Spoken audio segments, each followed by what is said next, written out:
이 시간 원망하지 말라는 제목으로 말씀을 전하도록 하겠습니다. 우리 서로 인사 한번 하겠습니다. 잘 오셨습니다. 예, 잘 오셨습니다.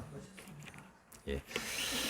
세상에서 가장 안타까운 사람이 누구인가라고 할 때에 원망하는 사람이다라고 할 수 있겠습니다.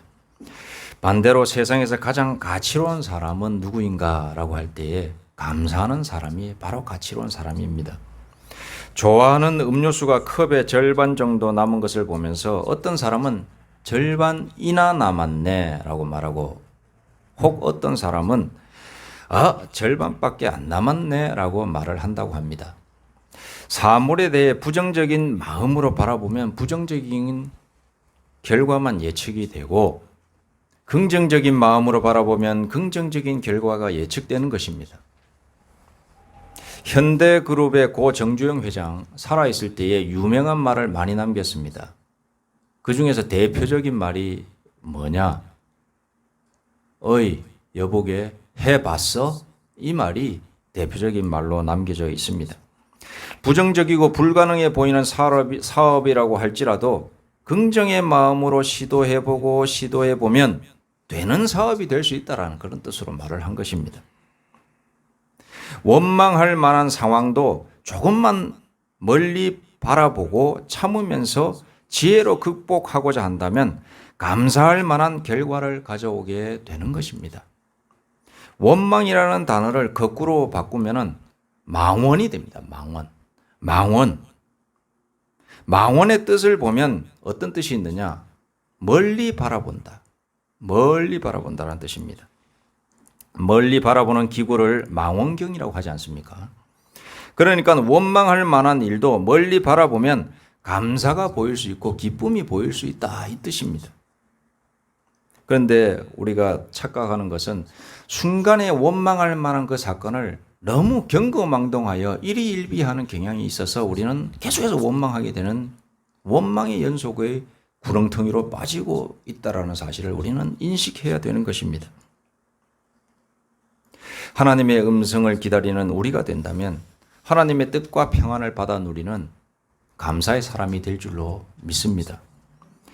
수탉이 물을 먹는 모습을 보고 자칭 인도주의자가 이렇게 말을 했습니다. 저렇게 고개를 올렸다 숙였다 하니까 얼마나 힘이 될까 측은하기도 하지 라고 인도주의자가 말을 했습니다. 그 옆에서 듣고 있던 현실주의자가 또 이렇게 이야기했습니다. 다 먹고 살자고 하는 것 아니겠소? 목을 쳐들지 않으면 그나마 물 한 방울이라도 못 먹으니까 저 수탉이 올렸다 내렸다 하는 거 아니겠소? 이렇게 현실주의자가 말을 했습니다. 그 옆에 있던 그리스도인, 크리스찬이 그 말을 듣고 대답을 합니다.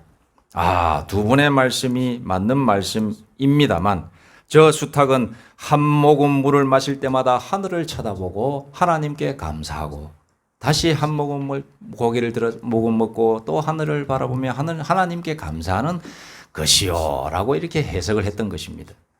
그러니까 사람마다 어떠한 사물의 현상을 바라보면서 긍정의 마음으로 바라보느냐 아니면 부정의 마음으로 바라보느냐 다 다르다는 겁니다. 여러분, 그리스도인은 어떤 사람입니까? 그리스도인은 감사하는 사람, 긍정하는 사람이 그리스도인이 되어야 되는 것입니다. 우리가 전도하는 방법이 여러 가지 있을 수 있습니다만 전도하는 사람의 기본 자질이 있다면 긍정의 사람이 되는 것입니다.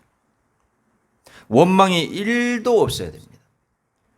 속으로는 할지언정 입 밖으로는 내지 말아야 합니다. 속으로는 어쩔 수 없습니다. 속으로는. 왜냐? 우리의 존재 자체가 죄성이 있기 때문에. 속으로는 욕이 나올 수도 있고 원망이 나올 수 있습니다.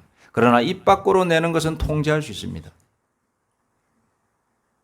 내가 전도자가 되는 가장 기본은 나 자신이 전도자가 되는 가장 기본이 뭐냐? 감사의 말을 하는 사람들을 감사의 말을 주변에게 다 흘려보낼 때에 원망하는 그런 태도와 말을 하지 않을 때에 자연스럽게 우리를 바라보면서 불신자들이 믿지 않는 사람들이 예수 믿는 사람이 다르구나.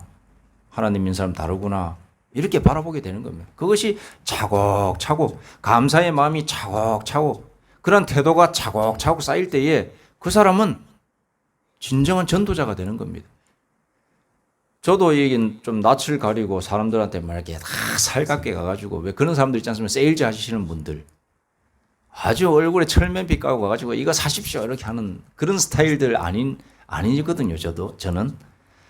근데 복음 전도자도 우리가 하나님께서 우리에게 명령을 내리셨죠. 다 전도자가 되라. 복음을 전하는 사람 되라 했는데 성격상 그러지 못한 사람들이 너무 많습니다. 그런 분들 어떻게 되냐? 자기가 친구들 만났을 때에 아니면 회사 다닐 때에 사업을 할 때에 긍정의 말을 하게 되면은 자연스럽게 저 사람 예수 믿는다라고 하는 것을 아는 순간 그래서 저 사람이 뭔가 좀 달랐구나. 그러면서 나도 한번 예수 한번 믿어볼까? 왜냐 자기도 긍정의 사람, 기쁨의 사람이 될 수 있을까 싶어서. 그러면서 서서히 하나님의 복음을 접하게 되는 길이 열리게 되는 겁니다. 전도자가 되는 유일한 우리에게 가장 기본의 자질이 뭐냐? 긍정의 사람, 기쁨의 사람이 되는 것입니다.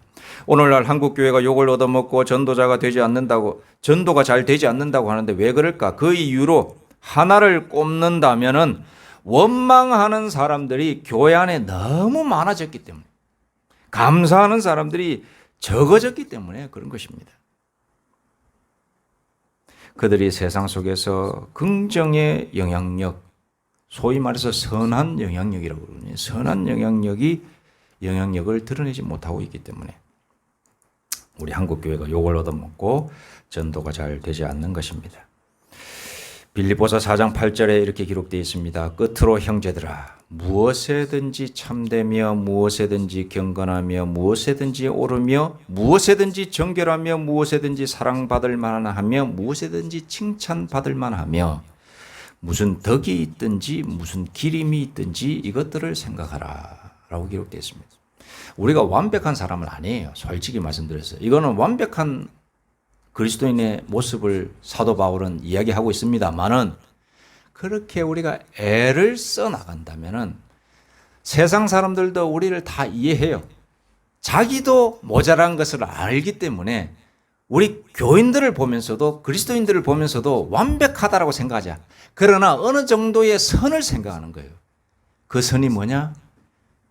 감사의 말을 하는 것이고 기쁨의 말을 하는 것이고 참된 말을 하는 것이고 경건한 행동을 하려고 노력하는 거죠.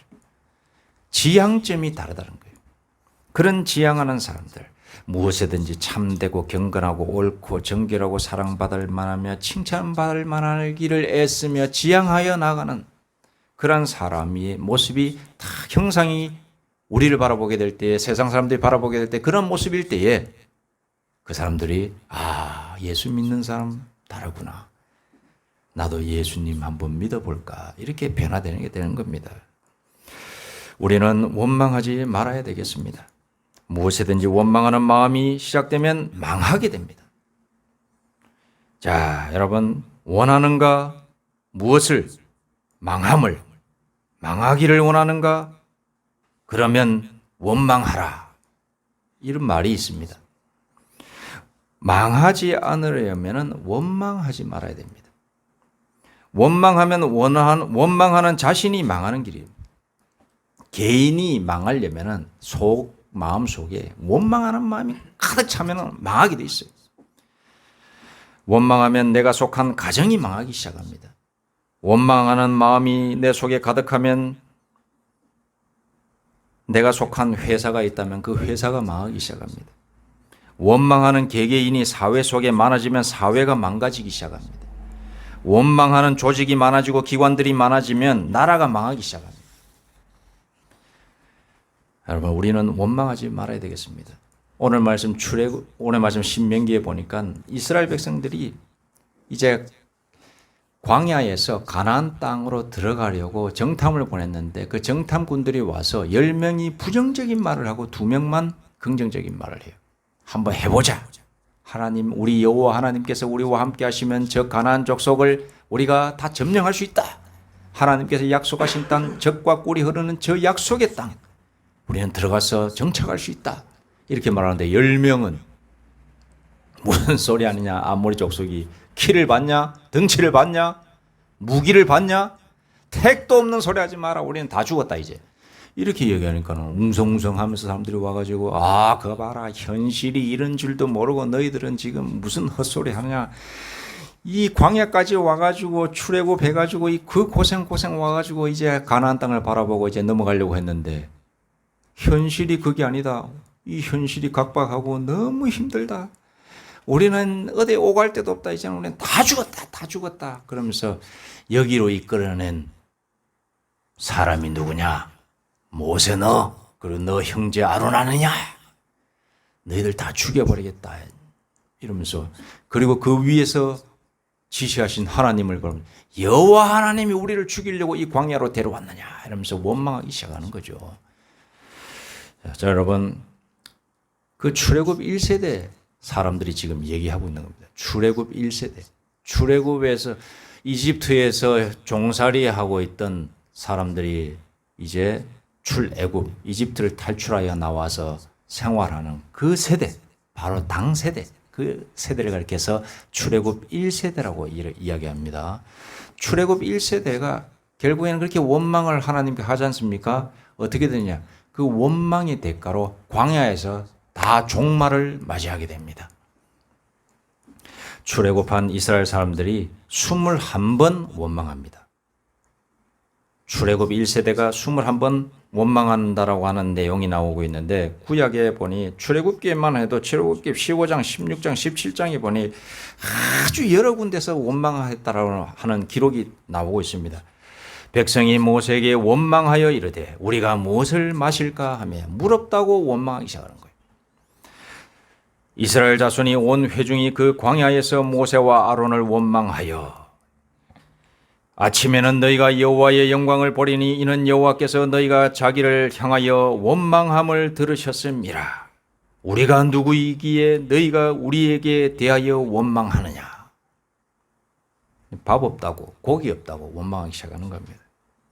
모세가 또 이르되 여호와께서 저녁에는 너희에게 고기를 주어 먹이시고 아침에는 떡으로 배불리시리니 이는 여호와께서 자기를 향하여 너희가 원망하는 그 말을 들으셨음이니라.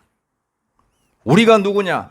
너희의 원망은 우리를 향하여 함이 아니요 여호와를 향하여 함이로라.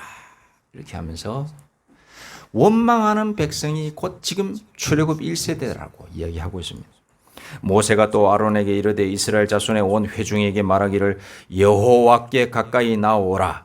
여호와께서 너희의 원망함을 들으셨느니라.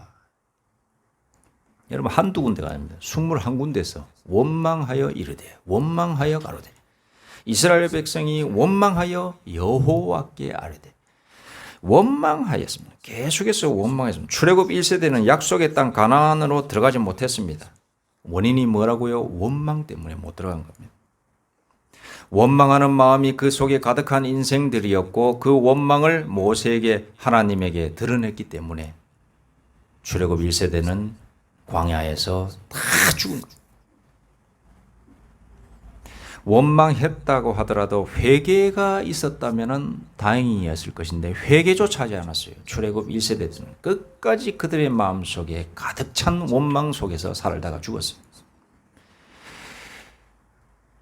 여러분, 우리는 모든 일에 있어서 원망해서는 안 되겠습니다. 원망은 결코 하나님께서 우리에게 원하시는 삶의 자세가 아닌 것입니다. 출애굽 1세대 이스라엘 백성들은 가나안 땅을 바라보면서 하나님을 원망했습니다. 결국에는 광야에서 죽었습니다.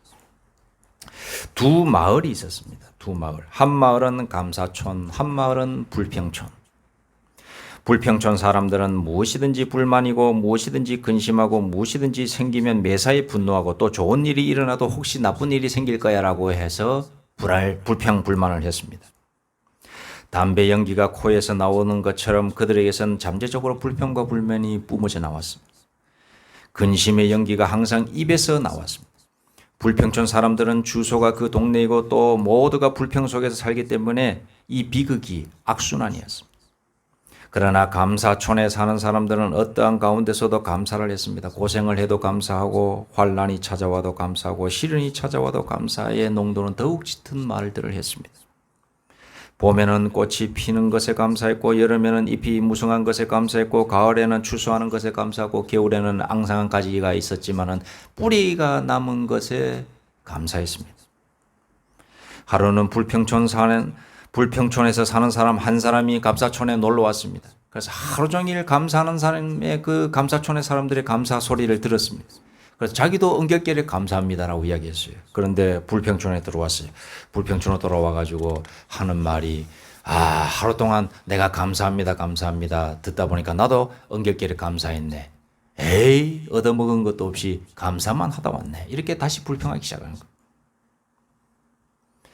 감사촌에서는 무에서 시작해야 그렇게 불평을 늘어놓고 왔는데 감사촌에서는 무에서 시작해야 한다. 무에서 출발한다면 모든 것이 감사하다라고 이렇게 해석을 우리가 할 수가 있는 것입니다.